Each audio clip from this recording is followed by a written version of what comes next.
Hi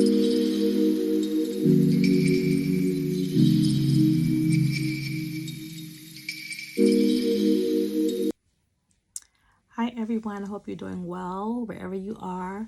My name is Keisha with Zazie K Creations, and on this YouTube channel, I am sharing with you all I can concerning my sewing journey.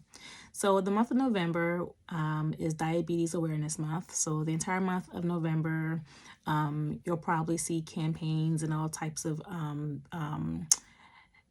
headlines in the media about, bringing awareness to diabetes. And as a part of Diabetes Awareness Month, I participated in a challenge. It's called the Sew Blue Challenge.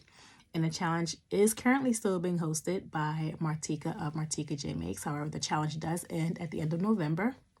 But the purpose of the challenge is to sew something blue and use a few hashtags to bring awareness to diabetes. So I did the challenge and I did sew a blue garment, and I'm very, very proud of. It was my second pattern actually that I've ever sewn before, and I chose to do Simplicity 8788. So I will now walk you through the pattern and just get a little bit of feedback on how the construction of this particular garment went for me. Okay, so first thing here are the line drawings for the pattern Simplicity 8788, and I did do view A, which is the view that's circled there, and they call that the pillowcase top because the top literally looks like a pillowcase. There are other views on here, but just to keep it simple, as my first Simplicity pattern, I went ahead and just sewed view A. So view A only calls for really one pattern piece that's cut twice on the fold, and that's what you see there as the front and back. And then you have the second piece, which is just the elastic guide. I don't know that I would really call an elastic guide a pattern piece, but it is here. I did circle it, so you could say it's one or two pattern pieces for the most part. And here are just some general directions that come with all patterns. And where I have seam allowance and a question mark, I wasn't quite sure what to make of those instructions. It says that there's a 5/8 seam allowance unless otherwise stated is included, but not printed on multi-size patterns. So this was not a multi-size pattern. So I just assumed that the 5/8 seam allowance was already included in the pattern. And just so you know, I did do I did trace my pattern so I could preserve it in case I wanted to do this again. I would like to be able to have my tissue paper preserved in the original pattern. So yeah, I had a question mark there because I wasn't really sure what that meant, but in the end, I did use a 5/8 seam allowance, and I think that that served me very well for this particular pattern. So down here is where it got a little tricky for me. The layout for cutting the pattern itself, I end up doing this layout here. Is this the one? Yeah. I'm sorry. No, I did this one here, 1C. So my stretch velvet is considered with nap.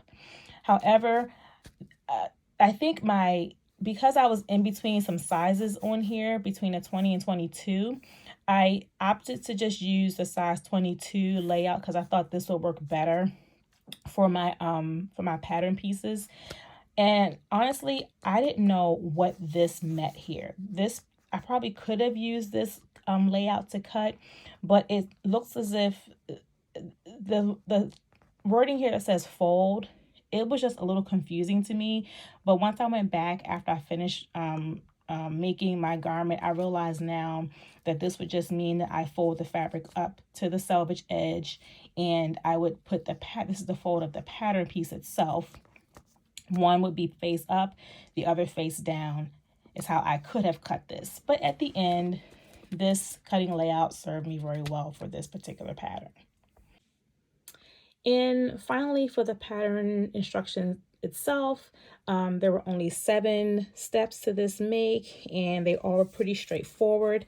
I would admit this step here, I wasn't quite sure what that meant in terms of square stitching.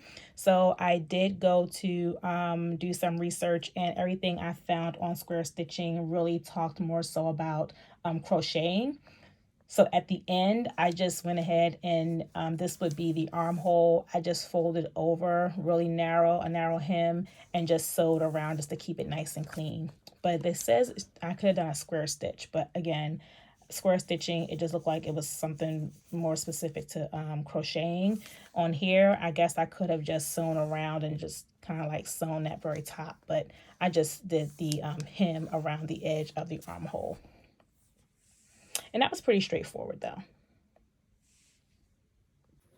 Okay, so more about this particular pattern and my experience in making this. So as I stated, it only calls for, you know, your thread and your 1.5 yard of 1-inch wide elastic. Of course, your needle, I use a 7511 because I used a stretch velvet material or stretch velvet fabric. I did cut a size 20. And that was because when I looked at the size 22, it looked like I would have had about 10 inches or 10 inches of ease in my garment, and I thought that would have been too much. But I think the next time I will go ahead and do the size 22 because I wanted to have a lot more drape on it, just as she has here on hers. And I will show you a quick picture at the very end of what this make looks like on my particular body style. So what resources did I use to make this? So I did have to use my best press because one of the challenges I had was at the very end, my hem kept rolling as I tried to pin it to do the final hem. So I ended up using my best press starch, which I forgot I even had, but I sprayed this on the hem, let it dry or spray it, and then iron it, and then it lies flat, and that gives me some control over the hem, and I'm able to then do the hemming without having the fabric keep rolling up on the edge, which was really, really frustrating. And I also went to my book on fabrics. It's called the All New Fabric Savvy, How to Choose and Use Fabrics. I purchased this book about a year ago, and I first started getting into sewing almost 2 years ago now when I first had interest in sewing. And it's a really good book because it talks about all types of fabrics in here, and it tells you it gives you sewing tips. It tells you about how to mark it, how to use interfacing, what presser foot to use, which stitch length to use. And specifically, I looked at the part in this book on velvet since I use my stretch velvet fabric, and it gave me just some reminders on things I should consider as I work through using my stretch velvet material. Now, I did use stretch velvet before when I made a pillow for my sister, but that was some months ago and I hadn't used it since. So I thought it would be nice to get just a quick refresher on how I should use that fabric and what I should do and using it on my machine. But then I also remembered that there is also in here a couple of pages on knits.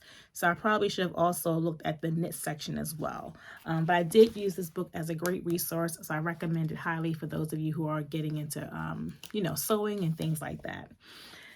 So those are the resources I used. In terms of my challenges with this make, again, I showed you on the pattern itself that I wasn't sure about the square stitching, what that meant and what that was exactly. And I also had issues with the rolled hem. And then there was also my lack of understanding of that particular layout where I put the pattern piece right side up and then right side down.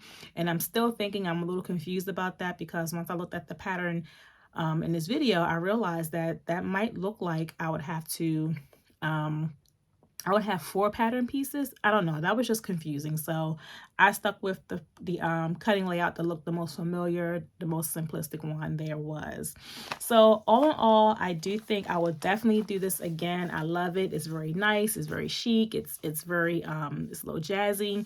The only difference is I think I would do a bigger size because I like the drape.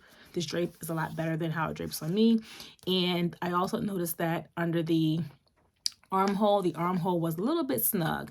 I mean, I can lift my arm, that's not a problem. It looks fine, but it feels a tad bit tighter than what I will want it to be the next go around. So I think if I go up a size to the 22, I think that would be a much, much better fit for me. So I will now show you some pictures of just me in the process, and then me showing me wearing or trying on my finished garment. And again, this is not how I will wear my garment, but once I do put it on, I'll make sure to share with you all pictures of how I style it.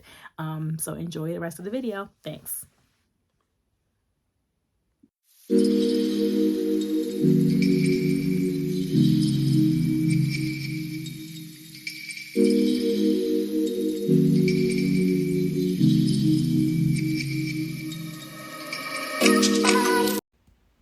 Thank you for watching. Please consider liking and subscribing.